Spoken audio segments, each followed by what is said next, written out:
Hola, me llamo Ceci Fuente. Te invito a suscribirte a Aguante Fútbol.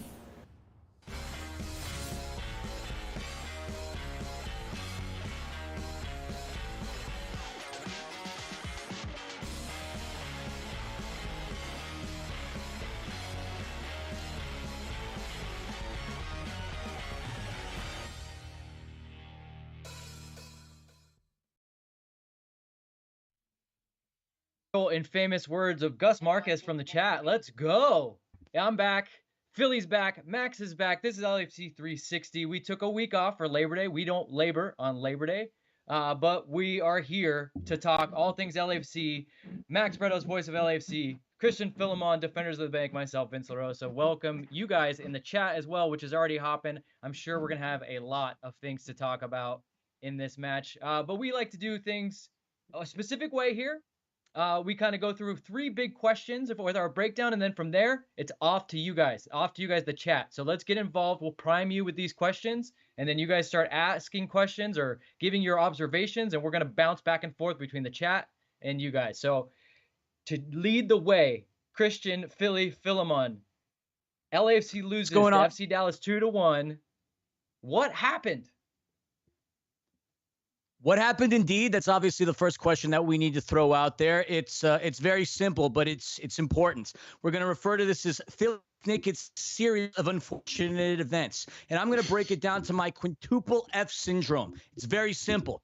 Fouls, frustrations, fatigue, fog, meaning brain fog, and last but not least, Ferreira. That's exactly what happened to LAFC this past weekend. The 5 Fs. Was that in order of importance? It's pretty much what led to all that. If you look at the fouls, obviously you got the yellow card by Cheeky and obviously the red on Ryan Escobar. That's going to lead to frustrations. Obviously, we had 120 minutes, 120 seconds of it. Fatigue, 10 men. Fog, Escobar's laps. Ferreira, goal 17 and 18. I mean, everything that we could talk about fits within those brackets. Max, jump in there. I will say what happened is we looked at a really good team in FC Dallas because the way they played, they deserved to win. This was an effort where they were able to obviously be a man advantage. Should have had a few goals. And then Jesus Ferreira is a fantastic player. They did it without Alan Velasco. So I want to give FC Dallas a lot of credit. They are a solid third-place team now.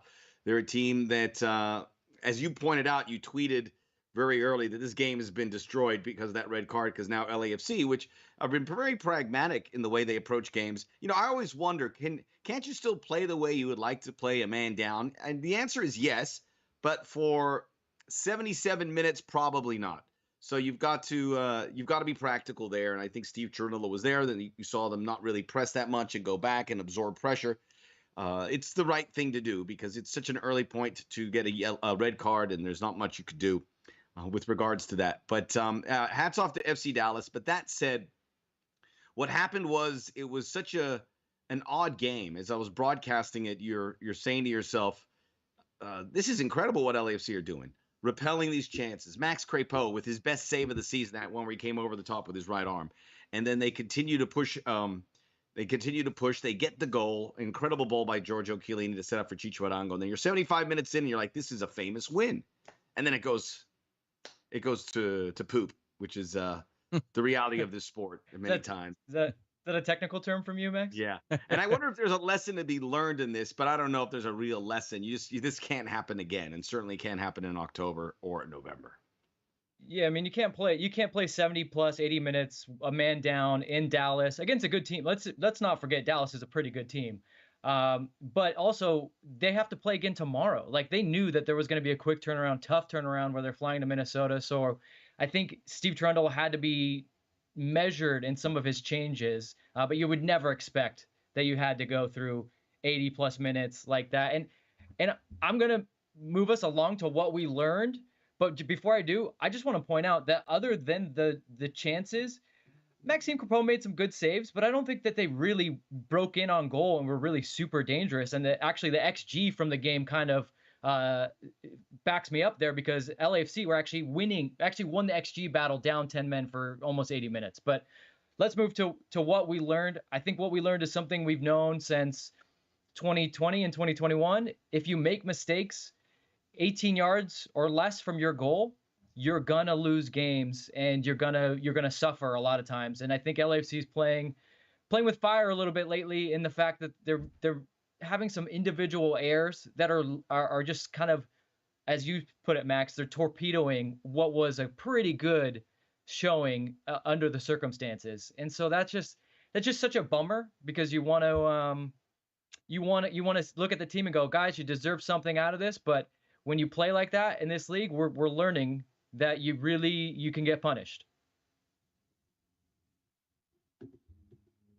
Certainly the case there, and I agree with you. And look, we haven't really touched on the officiating yet, and that is a big story.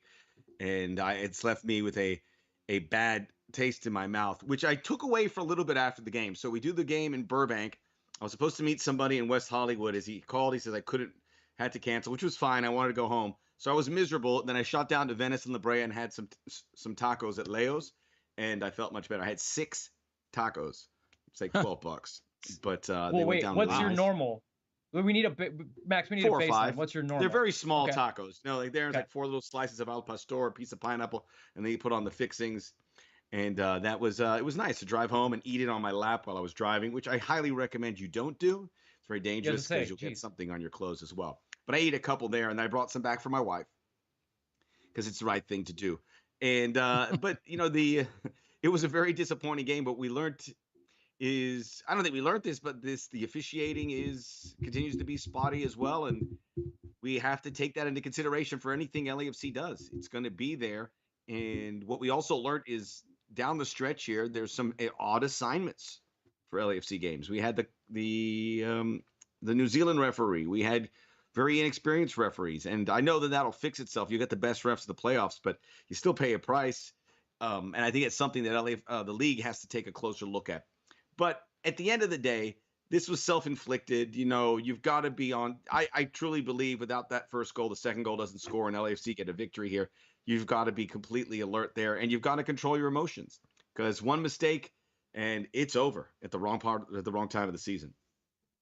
Kind of going back to what you're saying with the referees, what's frustrating is some of these referees that we've had in bad instances and bad calls, some of these guys are gearing up for the World Cup. And that to me blows my mind. We jokingly talk about pro referee being an acronym for pretty rancid officiating. But some of these guys that have made some really bad calls against us are going to the World Cup. So I think on a grander scale, some of these referees need to be evaluated. What I learned, though, is, we really are much better than we've played. Yes, we've lost 4 out of 5, but it's not because any team essentially beats us. We beat ourselves. I really think we're just as talented, if not more talented, than the Union. Yes, I said that. The thing that I know that we're lacking, and I see it within Escobar, we're lacking a little bit of that mental discipline and maturity. However, the nice thing about that is something that can be remedied. We have the tools, we have the talent. It's just a matter of tidying up those few loose ends. If you go back to that play, again, we're talking about 120 seconds of mistakes that led to this 2-goal comeback by Dallas. I don't understand what Escobar was so pissed off about. You can clearly see that he pulled and yanked down Farfan. Now, that wasn't an isolated incident. He did get a yellow card in the 35th minute. There was a collection of bad officiating, but he needed to keep his cool. I love the fact that Murray came out there and tried to hold him back. But then Areola did what he should have done. And Moody's got to be alert for that possible free kick too, right? Oh, 100%. But is that what the worst part about he was doing, though? To be fair, I thought Murray was trying to get Franco, be like, dude, we got to focus, and then it kind of took away from it. I know a lot of people were pointing fingers at Murray, but I kind of thought he was doing his job a little bit there. Right, but when you have 2 defenders that aren't paying attention to that thing, then that's where it all goes south. But it's still, I agree. I think Murillo's intentions were very good. It just was a weird moment in time where he took advantage. Again, but I will also add. And I don't want to dwell on the officiating too much, because I think you could argue that, I see some people in the chat, that Ryan Hollingshead's foot may have touched the foot of Paul Areola, and we can't really, it's hard to see there. But the genesis of all of that is that if in fact the referee was going to call that, as he did, that is a dogzo from the beginning. Should have been a red card from him at the beginning. The fact he showed the yellow showed some confusion, and that's not good. You can't have that in those moments. And the second one, the goal with Franco Escobar, there's such a delay, and honestly, I don't think I've ever seen it. And these referees have to remove these ambiguous situations where you blow your whistle, you're communicating with Franco Escobar, you're touching your pocket, you're blowing your whistle. There's 3 shrills of a whistle. And then while you're engaging this, he was engaging the defender. The referee was looking at Franco, and they exchanged whatever it was. Look, he allows the free kick. That seems less than being on the up and up.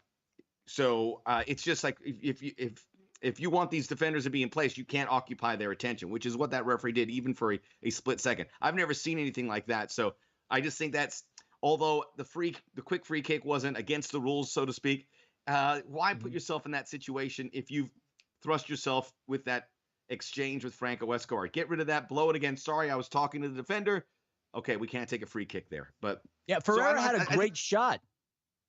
But what I wanted to get at, though, is like that play was broken to begin with, because if you go back to the play, now if Ferreira isn't there to shoot it, you had Hara who snuck in between 3 defenders. So Ferreira could have easily had passed the ball there. So there was a collapse completely in terms of the back line. That was a goal waiting to happen. But on a more macro scale, the thing that sucks about not only losing Ryan Hollingshead to a red card, if we go back to the 8th minute, we also have Chiqui Palacios with a yellow. Now he's got to serve a suspension for the next game, yellow card accumulation. So now we're even thinner in our back line heading to Minnesota, a place that we've never won before. Well, I'd be curious if LAFC uses one of their challenges on the Hollingshead red card, because like Max said, comedy of errors. And I don't know if that was clear or obvious. I don't know what their chances of are actually winning, but to your point, Philly, now with almost no fullbacks on the roster, I mean, why not use your challenges late in the year if you still have one? And I'm assuming they do. A lot of people in the chat going at a lot of different people. Gerardo, though, I want to point this out, really has it out for Sifu, who did miss. I would say it was a pretty big chance. What are you guys? My take on Sifu is he's sputtered a little bit, and it maybe is he's just done so much. Because remember early in the season, I was saying, man, guy can't make it past 75 minutes because is all action, running all the time. Is he tired? Like, what are your guys' thoughts on Sifu? Because as his form has gone down, so has the team's in a lot of respects. Yeah, I think during the season it has dipped. The same thing kind of happened last season where he went through that long stretch without scoring a goal, and he hasn't scored one here. So that's something you got to be concerned about, because you want him at full premium Sifu. I would really, of the list of players you'd like to see have a good bounce back game or a goal, he's probably at the top of that list. But it's a little troubling there. It's been tough too, because he's had to play with a lot of different guys. Kellen Acosta's been out. Ilie Sanchez have been out. That's the trio that you want to play. Latif Blessing, Mendez have been thrust into action. So it's hard to, you can't really defend Sifu and say, yeah, you're not seeing it the right way. Yeah, he hasn't been in great form, but he's such an important player. And if he hits that form, then the sky's the limit for LAFC. So there's that. By the way, I did want to mention, I saw Soccer USA. I met him at the game. And this is a bombshell. Soccer USA and Thickety Wickets are brothers. Oh. Were you allowed to share that? Did they say you could share that info? Did you just out them? Oh, my God. Did I not allow that? I shouldn't have said that. I just blurted it out. I blurted the cover. But we're all buddies here. We're all friends, right? We are all friends Soccer here. USA. We do love the chat. At least you Soccer didn't give USA out the real... is a great dude. Yeah, don't give out the real names, at least. You gave some info, but not the real names. Negative. I shall not do that. Yeah, I will keep moving this along, and I'm going to throw it to Max Bretos in just a second here, because he's going to do our question, where do we go from here? And then that's when you guys get involved. We need your questions. We're going straight into fan questions. Max Blabbermouth Bretos. I'll say one last thing. What did we learn? I know a lot of people are focusing on this, 4 losses in 5 matches, and I'm going to talk a little bit more about it in stoppage time, but I'm not totally sure we learned a lot, to be honest with you. This is a game that I want to remind you, when a red card happens like that, whether good or not, let's say it's a red card and it's for sure a red card, we have no arguments, you still don't learn a lot about your team playing with 10 men, because you're not hoping to ever play with 10 men on the road. So I don't think we learned a ton, other than mistakes can happen, and maybe Franco needs to calm down. By the way, I asked Heath Pierce during the broadcast, can you take a positive away from this? He goes, not really, because you don't want to be in, it's exactly what you said. You don't want to be in this situation, and there's no way to imitate it. It's crazy. You have to completely go against the grain of how you want to play. So that can happen. It's nice they went through that process, but I don't know if you can take much away. I mean, Okay, I think well- if there's only one more point I could add, like you mentioned him earlier, not having Alan Velasco in the game certainly helped our cause. This is a guy who comes in with 6 goals and 6 assists. And had Maxime not played the game that he did, this could have been far worse than just a simple 2-1. Alan says we learned that we're still choke prone. And again, we've been talking about 80 minutes, 10-man football. I don't know if that's a choke, but we'll move it along. Max, where do we go from here? Where do we go from here? Well, we go to Minnesota, and I always like this stretch. The team does it once a year, at least once a year, where they'll stay on the road. It made sense. Game Saturday, game Tuesday. You don't want to fly back to LA. They can obviously recharge the batteries as much as they can on a Sunday. Training here, I was just listening into the press. I want to jump in there, but I had to do this. But they're addressing the media from Minnesota. They're facing a team that, again, all these games, like Dallas, these are huge games for the opponents, and this is massive for Minnesota. They have injury and suspension issues. They're waiting for the return of Emmanuel Reynoso. And this is a game that LAFC have a really good shot of winning. They're in much better shape than Minnesota. Minnesota played over the weekend in Portland, lost. Granted, they're coming back home. I think they used one substitute. So this is going to be a pretty stretched team. They're without Fragapane, who's suspended. Emmanuel Reynoso may play. They have a couple long-term injuries that are out. And Dallas was a much better team than Minnesota because of that heading into this. So where do you go from here? You go in here and you get well against Minnesota. You've played well enough. That game you unfortunately have to throw out because you don't know what it would look like because you're down a man for such a long time. And now you kind of regroup and you hope to have that performance you had against Minnesota that you were hoping to have against Dallas that you played 11v11. Great field, great facility. They'll enjoy playing there. Some of the players have had experience there. Our 3 All-Stars were there last month. So a good spot for these guys. And yeah, you got to see how they gel. I've been really impressed when they've been in some tough spots, how they don't put their head down. You don't see the hands on hips and the drop. They try to find a way to get out. So I truly believe this team is in still good shape. That was an odd situation, but where do you go from here? You just try and get back on the rails and finish well in these last 4 games, which include 3 teams that are all going to be battling for the playoffs. So you have Minnesota, Portland, and Nashville. Get ready to take the very best shots from these teams. Philly, you agree? Yeah, I mean, absolutely. I mean, I think this is the time to recalibrate, dominate, and eventually celebrate. We've been suffering from a little bit of, well, let's just call it imposter syndrome. I don't know if the boys are lacking some of that mental toughness, but again, they need to recalibrate. They've got 4 more games left. Dust off the imposter syndrome. Do what they can to nail all these 4 wins. We've got 1 game in hand against the Philadelphia Union. We still very much control our ability to end this season well. I feel that a win in Minnesota would be a really good boost, mainly because of the fact that we don't have much success there. I said it earlier, we've not won once in Minnesota since Minnesota graced the Major League Soccer organization. Going in there, doing what we can do is great. And I think I might have been a hex saying that, LAFC's never lost against Houston in this regard. LAFC's never lost against this team. I think maybe we can re-jinx this thing, and we've never won in Minnesota. Now's our time to do that and to stick it to the Wonderwall. But I think this is really important. If they really want to end the season off on a right way, they've got to improve on the road. They've got 8 losses on the season. 7 of them have been on the road, and that's just not going to cut it if they really want that supporter shield. But yes, recalibrate, dominate, eventually celebrate. That's what we do. Where we go from here. I beg of you, LAFC, please win, because I hate that song so much. And I know a lot of people really love. Yeah, I know people love it. I know Michele Giannone thinks it's one of the greatest things that people do after a game. It's just, come on. I mean, when I was in Minnesota, there was a guy doing. That's not a shot at Michele. The song is just. I get it. No, and it's not a shot against Minnesota. It's a shot against Oasis, which, quite frankly, is very overrated as a band. That's what it is. Guys, don't get me started. That's one of my favorite bands. Them's fighting words, Max. He is. It is. Yes, I feel it is one of Philly's favorites. I just want to remind you guys that now is the time to start piling up your questions. I'm going to get us started off with a doozy of a question. I think it's one a lot of people have. It comes from Craig. Do you guys think the inclusion of Bale has been disruptive? If he's in the squad, it seems they need to play him. What does that change in tactics?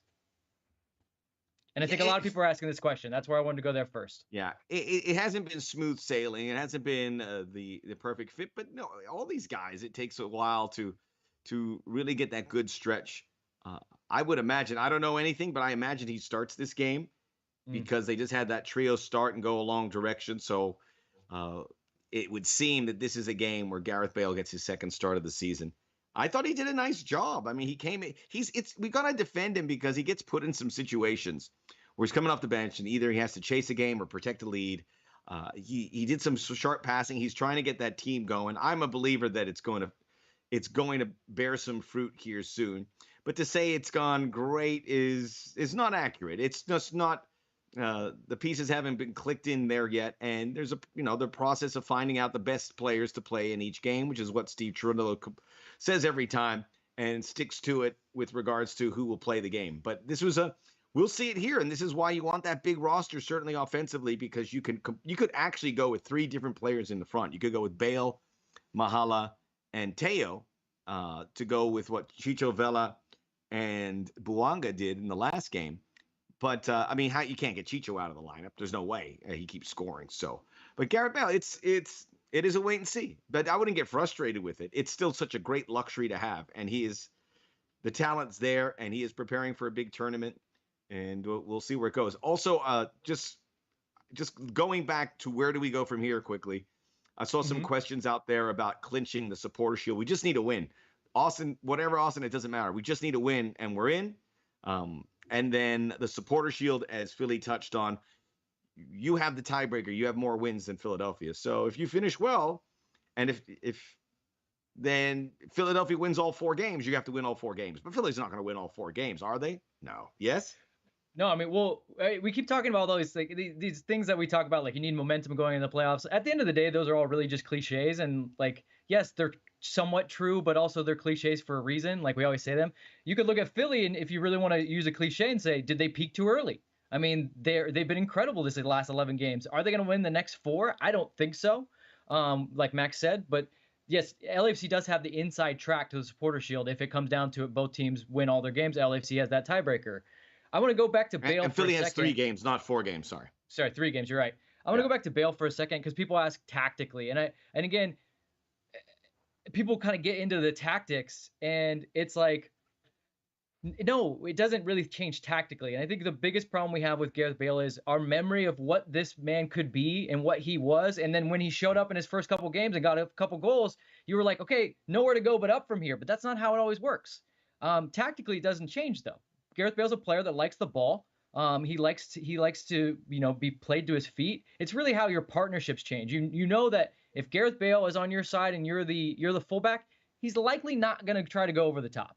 So you know that. So but if Gareth Bale comes short and Chicho goes over the top, that doesn't tactically change the way you play. It's just you're playing to a different player. So I don't think it changes that. Just we would like to see Bale at his best, and I still don't think he's been there because we forget the guy really hasn't had an actual season in 5 years, 4 years? I mean, and I know he's getting ready for the World Cup, and that's where we get into a sticky situation where he has to play. And I'm sure there was some talk like, hey, if you're going to come here, we're definitely going to get you ready. That's why he came here. So I think that's where the frustration lies with people is he keeps having to be maybe thrust in there when they don't feel like it's time. But I would also say Gareth Bale coming into a game against Dallas down a man, you just hope that maybe his quality shows through. Maybe you win a free kick. You get that beautiful left foot to hit something. I mean, that's what he is. He's quality in the final third. But when you're playing a game where 65 to 70% of the game is in your half, yeah, Gareth Bale's not exactly gonna light the world on fire. But if he gets on the ball like Chicho did from that great pass from Chiellini, he has the quality to finish chances. And you just want quality in the field. You want to put players in the right chances to win. But Steve looked at this game, I think, the way everyone did. You're down a man, and by the way, I got to turn around and play on Tuesday. So I got to use my bench, even if maybe it won't be the best moment for Gareth Bale. And that's kind of my opinion on him. I think he probably starts. I think Teo, we see a lot of Teo. I know Buanga went the full 90. Chicho got out. So I think, you see Chicho, maybe Teo, Bale. It's an interesting combination. But what I want to hear from you guys is how do we figure out this fullback problem? I mean, that's a really good question. I mean, if you look back at last season, I mean, Latif Blessing has had experience playing there. You could obviously look at him in that scenario. I felt really bad for him this game because he was the victim of circumstance. In the press conference the day before our match, Steve said the lineup that's going to start is going to be the one that gives us our best chance to win. And with Latif being in the starting lineup, that speaks volumes to how he started working hard in training. Obviously, he had to sub out in for Escobar for a tactical thing, but Latif's versatile. He could play that position, so that's one person that you can consider in there. And at the same time, you also have Ibiaga. I mean, Ibiaga, I haven't seen him play on that side of the pitch all that often, but I mean, that's your other opportunity to put him out there. I never thought this would be happening in the chat. Everyone's saying that they miss Kim Moon-Won. I miss him as a man and a person. Great guy. And on the field, Danny I'm not quite so sure. Too. There's a lot of Danny. But and by the way, GTG Law, I'm really hungry right now. I could put a lot of bratwurst down, probably 3, but only 1 with bread. The bread is what fills you up. So just a couple with just onions and mustard, and just put a fork in it and just eat it like that without cutting it, the way it's supposed to be done. Eddie Segura is another option too. And I know they were trying to rescind the red card to Ryan Hollingshead. I don't know if we hear anything latest, but if you haven't heard anything by now, it's unlikely that would happen. That's a big one because you have to come someone to be on the left side. Kellen Acosta could do that, but I think they didn't start him there so they could start him here in that position, and there'll be some shuffling around. But some guys are going to have to play long stretches for both games. That's the way it is. But I think they'll be in better shape against their opponent because Minnesota their bench has been really thinned out, and the guys that played, all of which played almost the entire game, 1 sub in the 85th minute, there should be some tired legs. So the depth certainly will benefit LAFC in this case, but you do have to find the right fit, whoever's going to play at that left back spot. If I had to maybe guess, Giorgio killing experiment. Yeah, I mean Giorgio started at left back. He is left-footed. But if I had to guess, just going off things that Steve has said in the past, one thing that he has said is they prefer to play with a 4. So I feel like people asking 3-5-2, yes, it's an option. I feel like it's probably not going to happen. Kellen Acosta, as you said, he knew he was probably going to start him in this game, is why he kept him out. I do think actually Latif, after the game he had against RSL, deserved to start. So I think that was a deserved start over Kellen, who was out with that yellow card accumulation. But don't forget, Kellen Acosta played quite a lot of left back for Colorado and is 2-footed. If I had to guess, it would be Kellen Acosta playing left back with Latif, Ilie, and Sifu as your midfield. And then the front 3, your guess is as good as mine. There's a lot of options there. We know that. I know you guys have been complaining about maybe too many options, but your guess is as good as mine in that regard. I am going with Chicho, and I don't know anything. Chicho, Bale, and if Bouanga can go again, great. If not, Mahala. Philly, do you got a take? What would be yours? I mean, I think the team was operating on all cylinders when Mahala was starting up top with Vela and with Chicho. As far as that midfield is concerned, yeah, obviously you got to have Cifuentes there. You got to have Ilie Sanchez there. I like what you said with keeping Latif in and moving Kellen back there. Chiellini and Murillo, I think they have that center back spot locked. And then obviously what do we have there? I think Escobar rounding out that position. Yeah, and then obviously Kripo. What's that? Yeah, you still have Franco. Yeah, I know all of us want to kind of forget about him for a hot second there, but let's see. Let's do. Sure, we all want to forget about him right now. Does anybody have one more question? Let's pick him up. I do put Vela as a false 9 with Chicho in front of him, and Bouanga. You don't really. It's not a false 9 if somebody's in front of him. Then you're just playing the 10. I don't think Vela is gonna. And again, I know earlier in the chat people have said they want to see Vela in midfield. It just doesn't work for the way you want to talk about tactics. You want to talk about how you change tactics. You put Vela in that midfield, you've completely changed the complexion of LAFC's tactics. So I can't foresee that. Yeah, a lot of options. All right, let's move along to stoppage time. I know you guys got some hot takes. Thank you everyone for the questions as always. Chat's hungry, as we can tell. They want bratwurst and taco eating contest, but you're also hungry for content, and we appreciate the questions. What's your favorite field boot on the team? What's that mean? Luis, what does that mean? Luis, reword your question. We don't know quite what that means, but we'll answer it. Who's got the best kicks on pitch? That's how I interpret it. Who wears the best shoes? Dexter, I love you, buddy, but you suck. No, Dexter, It's very superficial music. Well, Oh, it's Philly, fantastic. I love it. I'm gonna let you do the Max, honors we're gonna of fight starting. next time I see you. Yeah, Oh, right? baby. Oh, You're Claire gonna Sox be the Fades, one that. No, you're gonna make me who has crazy. the best ones? You know what? Mahala's lately been wearing some Nikes that are reminiscent of those original Ronaldo R9, the original Ronaldo, the real Ronaldo's R9s. Those are pretty cool, but they're just black boots, which, you know, everyone has like green, purple, all that, which I'm not against. It's kind of cool when someone brings back some old school boots. Okay. You know it's not cool, and not to like, you know, throw him under the bus. I hate it when Escobar wears the white boots. It looks like he's rocking like 60-year-old man New Balances. That I don't like. Fair. Got a shot at the NBs. Oh, I like Daniel saying Cal Jennings with the Copa Mundials. Gotta love Cal. The old school Copa Mundials can't beat them. I know Steve wears them in training too. So a lot of the favorite of coaching staffs and trainers everywhere. Copa Mundials. Okay, Philly. Let's move along again. Thank you guys, all your questions, great as always. Philly, stoppage time. It's your chance. You've picked a topic, and you are gonna rant and rave on it. Go for it. Rant and rave. He's giving me the green light to rant and rave. Who would have thought? I am, but hey, we're trying to keep this.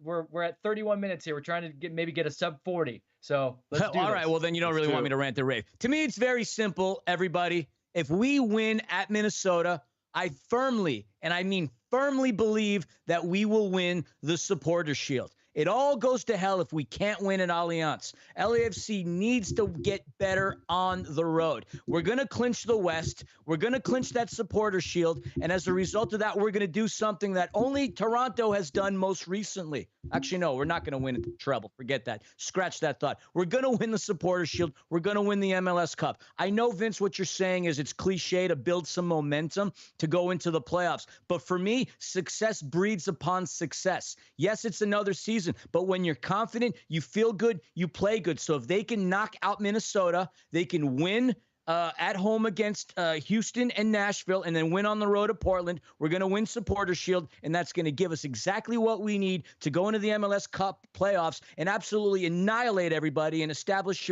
the what I like to call put the shebang bang on everybody else. But it all happens at Allianz tomorrow. It has to happen at Allianz is what I'm saying. Has to is so true. I love your confidence, Philly. And it's not so much cliche. It's just like everyone says it, and it seems so obvious. Yeah, of course you want to be playing well going into the playoffs.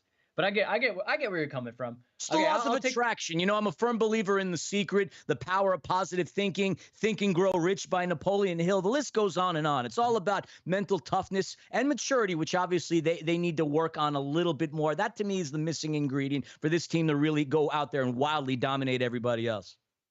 Miguel Lopez is with you. He says, hot take. We don't win the Supporter Shield, we ain't winning MLS Cup. I think that's goes down to some mental fortitude and finishing what you started. But why is that? Does he think Philadelphia's going to get there and just run through everyone? Because that's unlikely that top teams make it. Philadelphia, by the way, at Atlanta, home to at Atlanta, at Charlotte, and home to Toronto. So 2 away games. It's certainly challenging.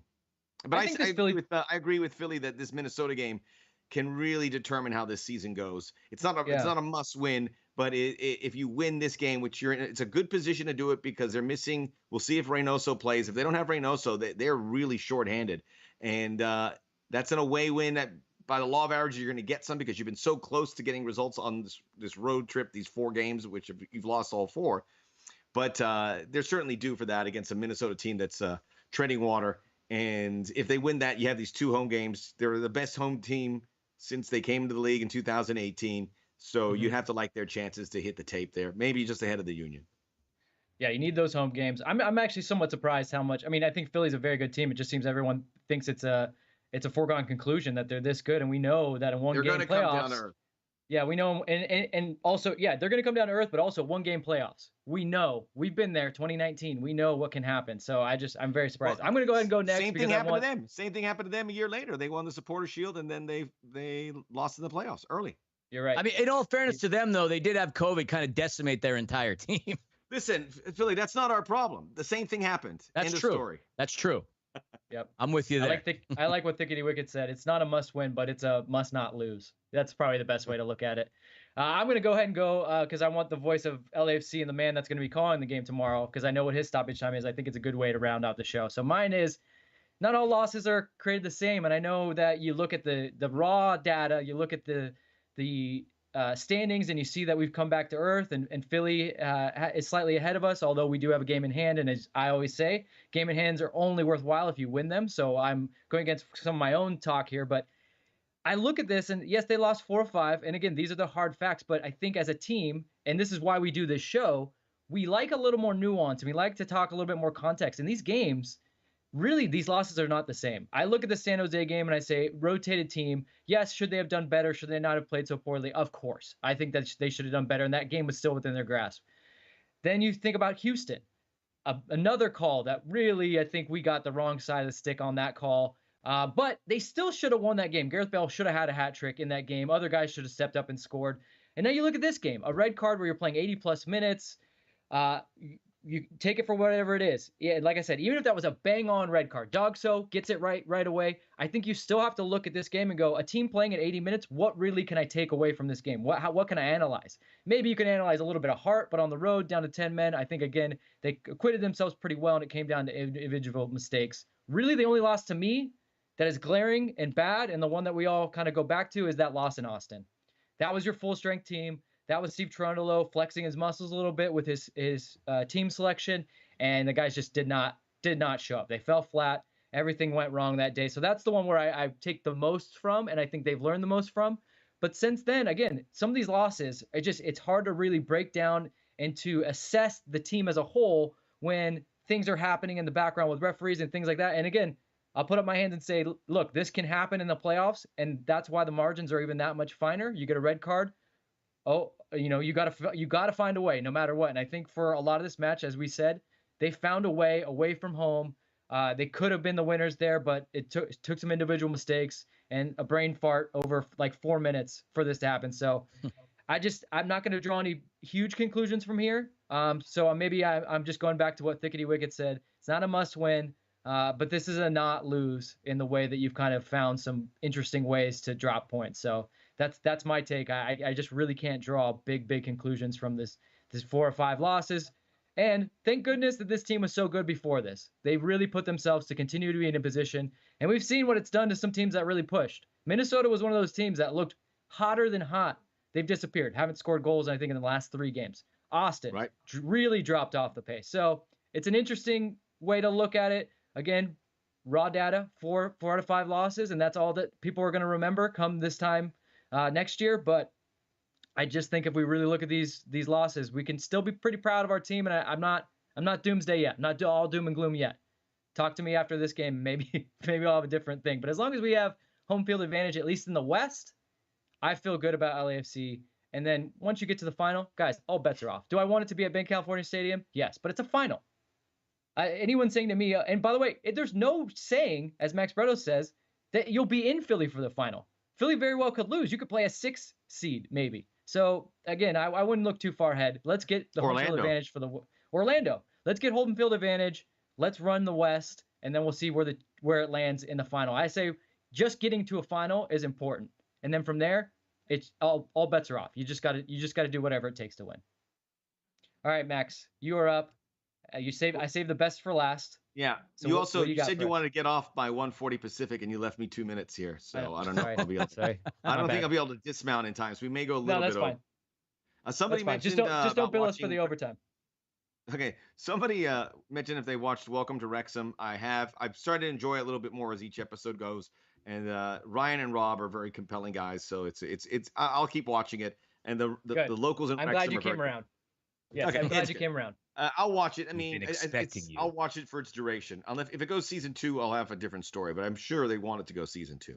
So what I take away here with stoppage time, and I noticed afterwards as we're just in the wallowing in the mire of the results and what went wrong, and we're all devastated. Twitter illuminated with a lot of a lot of finger pointing to LAFC. You obviously get it from the Galaxy, but we really got it from a lot of other places. Matt Doyle, who I love. I mean, he's one of my favorite follows. I learned a lot from him about the league and who to keep an eye on. But he had an article that said FC Dallas outsmarting LAFC. So in essence, yeah, it's accurate because of what happened in there and how it was allowed to go out. but there were unique circumstances which we have addressed here. So with regards to that, and every loss they get, you could see what it means. I mean, there was a full-on celebration like they won MLS Cup in Frisco after FC Dallas. I've never seen the place that full. It was really important. So everyone knows that bringing LAFC down is good. And for a team that still controls its own destiny with a month to go, less than a month to go, controls its own destiny for the Supporter Shield, how can things be all that bad where people are celebrating the demise of LAFC? There is not been no demise. They won 7 in a row. No one's touched that. Not even Philadelphia, although they could eclipse that with a good finish here. There's shots with LAFC. There's a love to see MLS players get one over on Giorgio Chiellini and Gareth Bale. These superstar players that come here and they go, hi, well, you see, they're not ready for MLS, which is a bit of a narrative that we've heard in the past. It's far too, Chiellini, we've seen enough to say that he is on his way to being a success. Gareth Bale, hopefully that clicks into place. I'm confident that it will. But for LAFC, it is an us against the world mentality. You could throw the officiating there, but I wouldn't do that. They've had some bad breaks with the assignments. I think that's the problem. They've had hopefully some referees that will protect Carlos and some of these players and guys with more experience. The New Zealand referee was very experimental and odd. I hope we don't do that, certainly as we get close to the playoffs. It's not the time for that. But the officiating, I wouldn't mount on top of that. But let's face it, it hasn't gone great. I know the team is upset about some of these decisions. You would have to think the law of averages would be good. I would say that the league itself wants LAFC to succeed. The league wants to see it. We just had the news with Gareth Bale, the #1 jersey sale. Carlos Vela, the #3. LAFC successful in a league with parity and a socialistic league in some ways. You still need those top dogs, and it would do the league wonders to have an LAFC Philadelphia final or LAFC whomever final. LAFC is a real big top drawer. But it is a league with all these teams that are kind of the direct opposite of LAFC. So I think that's all there. I thought the reaction was a little disappointing when you saw the thrill that they got to see LAFC go down under these means. It's just people were waiting to say it. It is what it is. Let's incubate ourselves and prepare for all the challenges against LAFC and see if this team, which I think they can overcome it. And Max, you mentioned something. The league and some of these bottom teams, they absolutely need to line up and kiss the ring. Dallas averages 16,000 fans per game. Because of us, they had nearly 20,000 in attendance. Guys, you've been down to BBVA or whatever they call it now, PNC. You know nobody goes to Dynamo games. People went to Dynamo games to see LAFC. Not only do we have a target on our back and get the best out of every team, we get the best from their attendance. So the league needs to line up. Those teams need to line up, kiss the ring. And after October 9th, they need to kiss this because this will be ours, folks. This will be ours. We recalibrate, we dominate, we flipping celebrate. Oh, okay, gotcha.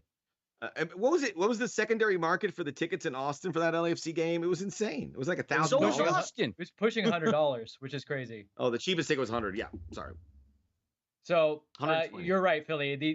These teams, you're welcome for your record attendance after we go there. And it is honestly, LAFC is a great show. I mean, it's the rock and roll tour, baby. I mean, we've got the stars, we've got the firepower.